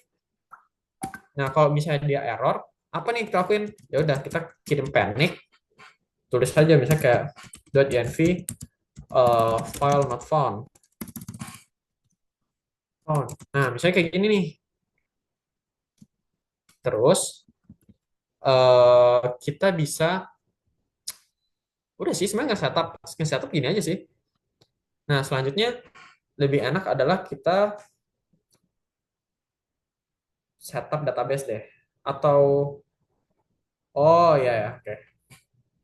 Jadi gini, eh kalau di Gin itu ada struktur folder yang sering aku pakai, yaitu struktur folder utils model, service, routes sama constant. Pertama ada utils nih, aku jelasin. Util, folder utils. Utils ini adalah sebuah folder yang menyimpan utilitas atau menyimpan kayak kayak apa ya? Hmm, kayak helper lah, semacam helper. Intinya kayak gini deh, kayak misalnya kamu punya kode pengecekan middleware. Aduh, middleware lagi. Pengecekan apa ya? Kamu punya kode pengecekan sesuatu lah gitu, pengecekan angka. Nah, itu tuh masuk ke utils tuh. Nah, isi dari utils ini itu adalah function-function yang tadi itu. Contohnya, misalnya di sini aku mau bikin kode hmm, untuk apa sih namanya? Untuk koneksi ke database lah. Lalu database itu kita bisa pakai instance-nya. Nah, ya udah kita bisa bikin function db, misalnya db isinya apa ya? Ini return-nya gorm.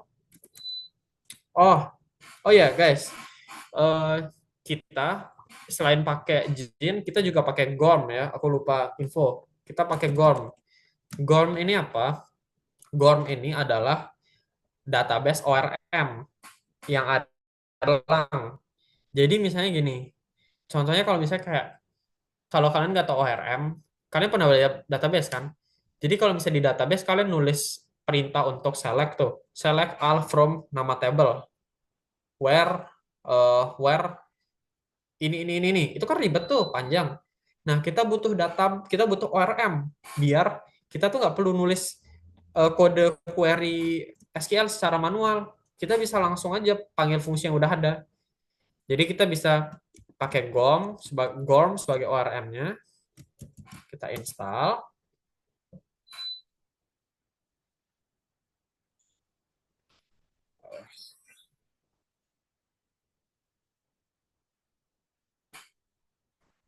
Oke.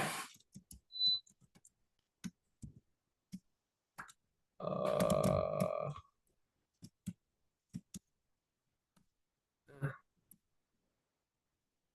Nah, kita pakai gorm. Lalu dari gorm ini kita akan koneksi nih ke database. Kita bikin db once do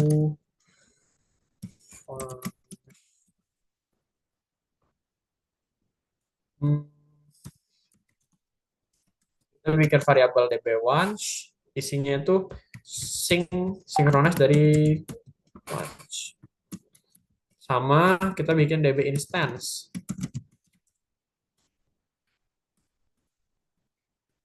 yang tipe datanya gom.db.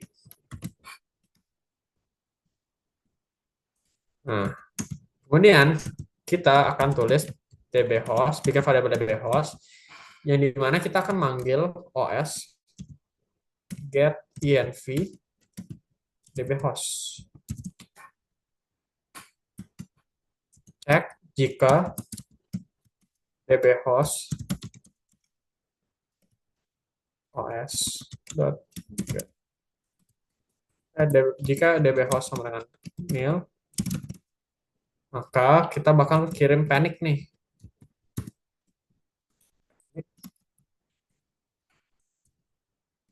dbhost not specific. Nah, jadi gini. Pertama, kita kan pakai GORM nih ya. Kita bikin sebuah variabel instance. Instance ini apa ya? Instance ini semacam kayak eh kalian tuh kayak yang tadi tuh, kayak yang di materi sebelumnya yang aku jelasin tentang struct. Struct itu yang aku bikin struct orang, lalu di bawahnya itu ada nama Kusuma kan, ya ada variabel Kusuma, ada variabel nama Kusuma dengan tipe data struct orang itu. Nah, Kusuma ini itu adalah instance dari tipe data tersebut. Jadi ketika aku nulis DB instance ini nih, itu adalah instance dari GOM atau DB ini. Itu tuh instance kayak eh apa ya, instansi ya ini instansi ya itulah oke. Lalu ada DB once ini untuk nge-sync. Lalu kita bikin ini DB once do eh apa ya, kita bikin DB host, terus dia bakal ngecek nih ke .env ada nggak DB host nih. Misalnya, kalau misalnya di DB host kita yang ini itu nggak ada nih, misalnya nggak ada nih, nah dia bakal error di sini nih. Bukan error, dia bakal ngehasilin petik dua, dia bakal kosong nih. Makanya DB host ini harus kita cek nih. Kalau DB hostnya dia dia kosong, nggak boleh tuh. Ya udah kirim panik aja gitu. Gitu. Kita harus kita harus ngecek semuanya sih. DB host, DB port.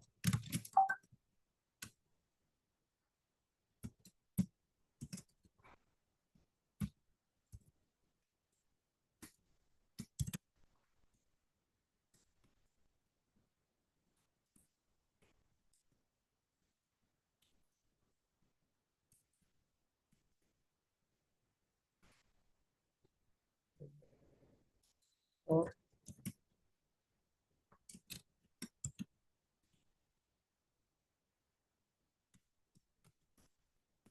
ya.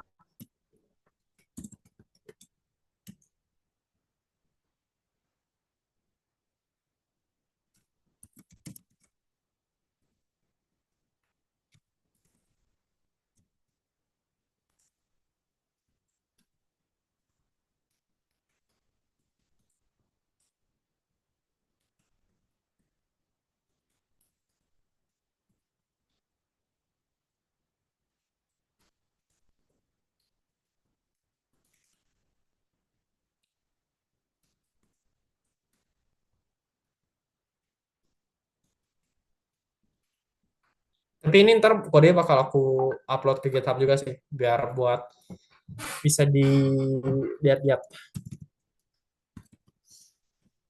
Oke, DB port, DB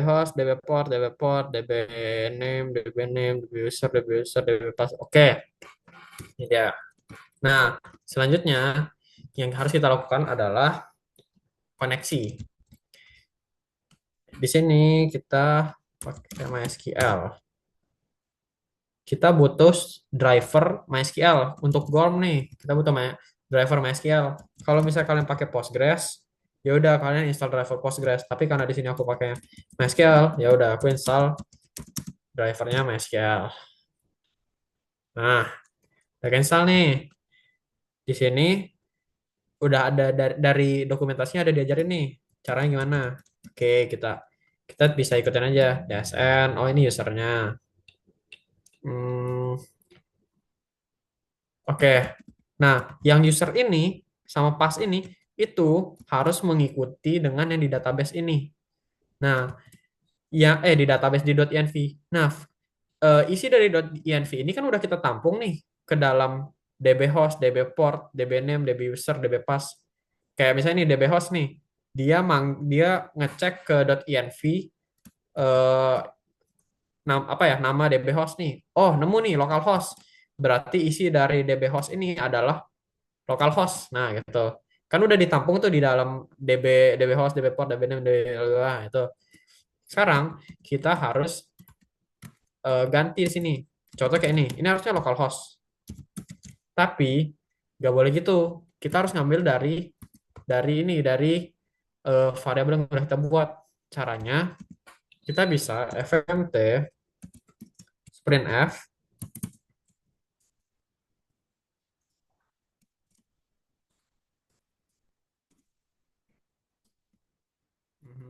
Terus ini eh,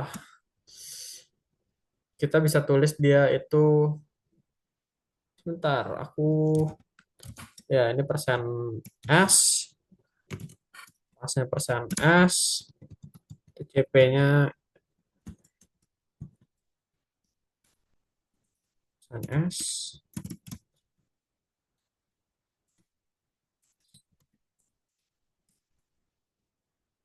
Nah, Buat yang nggak tahu nih, persen S nih apa? Jadi kita kan itu kita mau ngeprint pakai eh, print F nih, sprint F. F ini adalah sebuah format.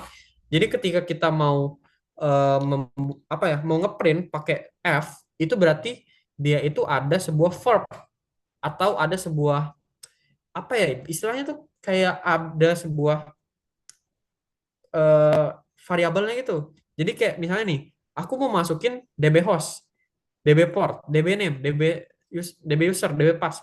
Ini semua ini kan stringnya. Ini semua ini string, ini string, ini string, ini string, ini string, ini string. Nah, kalau dia string semua, bukan string semua ya. Kalau dia tipe data itu string, ya udah dia tuh dia punya verb itu persen %s. Kalau misalnya dia integer gitu, misalnya di sini tuh DB hostnya tuh integer misalnya, ya udah kita ganti persen %d. Tapi kan ini string semua, kita pakai persen %s semua. Jadinya kita bisa tinggal tulis ini user, DB pass, DB host, DB port, dan DB name. Nah, ini udah nih, udah semua. Yang belum cuman dipakainya aja yang belum. Oh, sorry. Sorry guys, kalau MySQL tuh bukan 5432 tapi 3306. Baru nggak. Ini mah udah port bawaan dari MySQL kok. Nah, kemudian kita kan udah sediain nih, maksudnya kayak eh, teks untuk masuk ke GOM-nya tuh. Kita bisa bikin variabel error buat nyimpen error. Kemudian DB instance, terus cek errornya, akan ngebuka, akan isinya tuh GOM titik open. Open koneksi, eh SQL titik open. Nih, SQL titik open, masukin DSN-nya.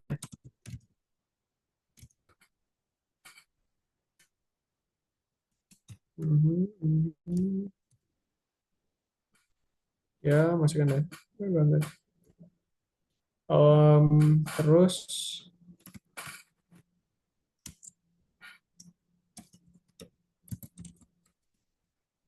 config.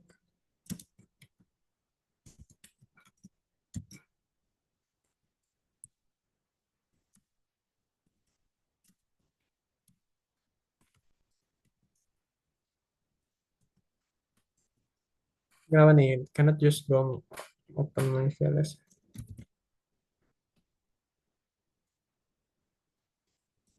Bentar, kayaknya gini aja deh.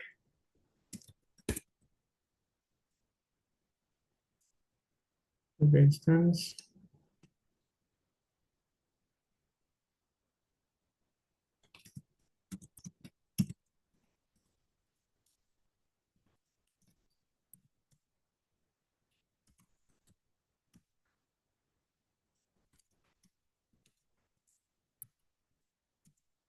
bentar guys, bentar.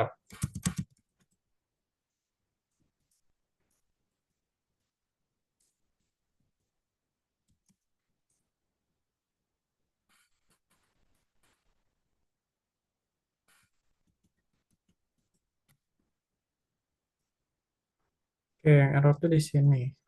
Di cannot use DOM SQL. Eh, apa ya? DOM.open, SQL.open, biasanya.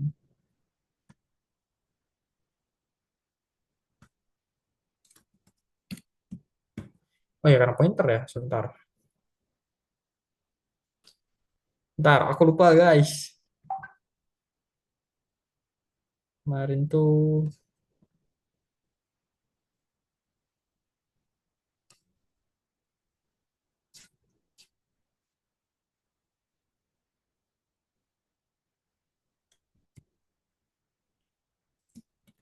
beda.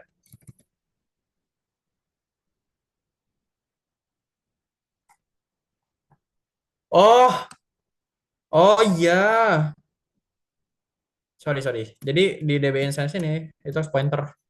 Nah, baru hilang. Karena eh, emang kita tuh, apa ya, kalau kita mau open koneksinya Gorm, itu tuh dia tuh eh, kayak ngebuka apa ya? Kan dia pakai ini, pakai pakai dan-nya. Nah, itu kan nge-trigger pointernya. Jadi secara tidak langsung kita harus bikin tipe data di instansi ini itu pakai pointer juga. Makanya tadi tuh kalau dicek errornya itu apa? Errornya itu ada cannot use Go OpenMySQL karena ada nih value of type pointer gorm.db. Aku lupa namain itu. Kemudian kita tinggal return db instance. Nah, nih aku jelasin sedikit buat aku jelasin tentang database yang ini. Pertama, kita ngebuat sebuah instance dari dbGOM, kemudian bikin variable db once, synchronize once. Lalu kita bikin function db yang isinya itu ada gom.db, returnnya gom.db, lalu dia akan ngelakuin sesuatu, do. Dia nyari db host, db port, db name, db user, db pass ke .env. Dia akan nyari ke sini. Kalau misalnya dia kosong, persen apa petik dua, maka dikirim panic. Jika enggak, dia akan melanjutkan ke membuat koneksi nih. Dia ngebuat koneksi kayak begini. Lalu ini tuh apa ya? Ini tuh kayak script gitu lah. Dia akan ngebuat kayak kita ngebuat script untuk masuk ke koneksi Gorm. Lalu kita bikin variable error untuk nampung error dari dari gom.open ini. Lalu kita tinggal mysql.open terus masukin DSN yang tadi tuh. Baru yang ini tuh apa namanya? Dia punya GOM apa ya? Kita ngambil difference of GOM config-nya. Habis itu tinggal cek kalau dia enggak ya, kalau dia error, DB error, show errornya. Kalau enggak, berarti kan DB udah ke koneksi tuh. Ya udah tinggal tinggal lempar aja DB instance-nya. Nah, sebenarnya ini untuk setup database. Terus kita bisa ada apa lagi ya? Ada auto migrate. Menurut kalian kalian mau lanjut gas gas apa ya? Mau lanjut gas gen lagi mau ke arah model sama auto migrate sekarang atau mau next week kira-kira guys? Atau mau minggu depan aja ya? Gimana Kalau gimana? menurut saya next week aja sih Kak, soalnya ini materinya juga udah banyak tak apa takutnya eh kalau kan misalkan dari saya pribadi ini Ya. masuk baru belajar Nah, gitu, nah takutnya nanti burnout hmm. burnout gitu loh kalau lanjut lanjut sekarang gitu Kak. Oke, aman aman kalau gitu. Oke deh kalau gitu eh ya aku juga udah ngerasa mungkin tahunnya kebanyakan. Oke, kalau dari materi hari ini kayak gitu aja sih sebenarnya. Lebih ke sini, mana dia? Kita kita setup Jin, terus belajar belajar struktur foldernya toh gitu. Nah, sisanya itu kita gas ke next week aja gitu. Yang penting kita udah belajar Go dasarnya, terus kita udah belajar Go dasarnya, terus kita udah nge-setup belajar juga nih nge-setup Jin gimana. Ya walaupun emang belum sepenuhnya selesai tapi nggak apa-apa. Menurutku itu udah oke banget kok. Kita bisa lanjut next week. Em, kalau penugasan nih, aku ada di mention sih tadi dari teman-teman GDGOC untuk ada penugasan. Kalau penugasan mungkin aku eh, ini nggak apa ya nggak mau begitu ribet. Paling penugasan aku mau coba deh belajar database gitu, MySQL. Biar kita nextnya ke depan itu kita bisa langsung masuk ke ORM. Penugasannya paling eh, penugasan belajar mandiri database. Contohnya MySQL. Nah, tuh penugasan itu aja kok. Belajar mandiri database MySQL sama eh, latihan aja, latihan Go. Ya, gitu. Next week baru kita gas lagi yang Jin. Itu sih. Kira mungkin ada pertanyaan? Ada pertanyaan? Ada pertanyaan? Ada pertanyaan?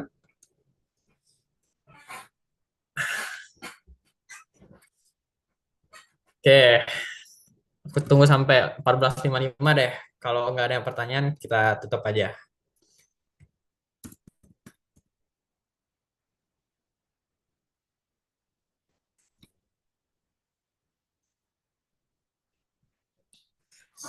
Waduh.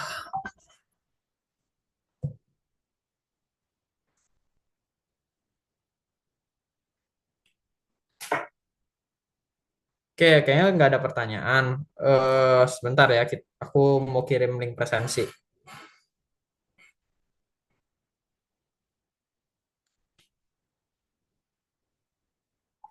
Bentar ya, kirim link presensi.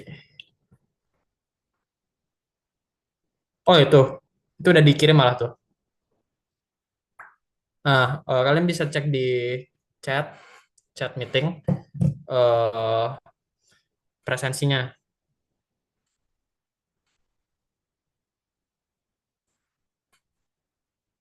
record. Oke, aku tanya dulu ya.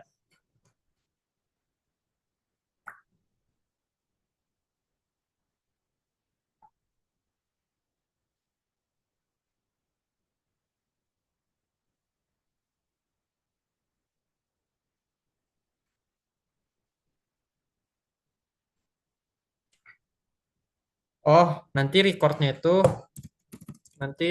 dikirim di YouTube.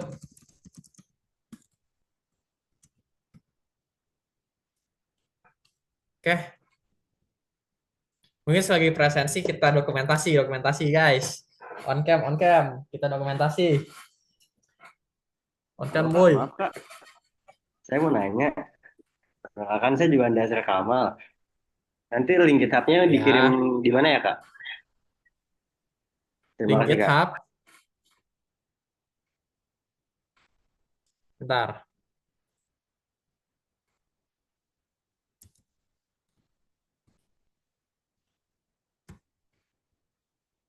Link GitHub ya.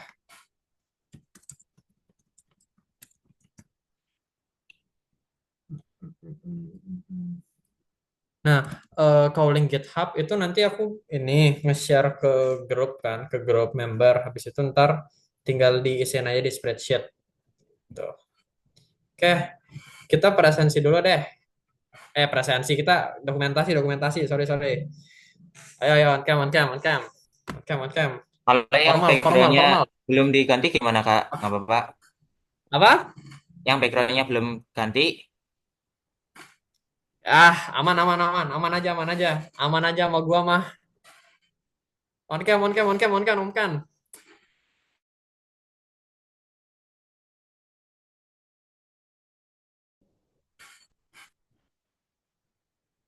Oke, udah ya. Hitung ya. Satu, satu, dua, tiga. Nah, ntar, sabar. Next slide. Satu, dua, tiga. Next slide lagi sekali. Satu, dua, tiga. eh dah. Oh ya, sama lagi satu gaya guys. Lupa guys, lagi satu gaya. Gini. Tolong siapapun, tolong siapapun bantu SS. Oke, aku hitung ya. Oke, Oke. gini Satu, guys, gini. Absen. eh Satu, dua, tiga. Lagi sekali. Satu, dua, tiga.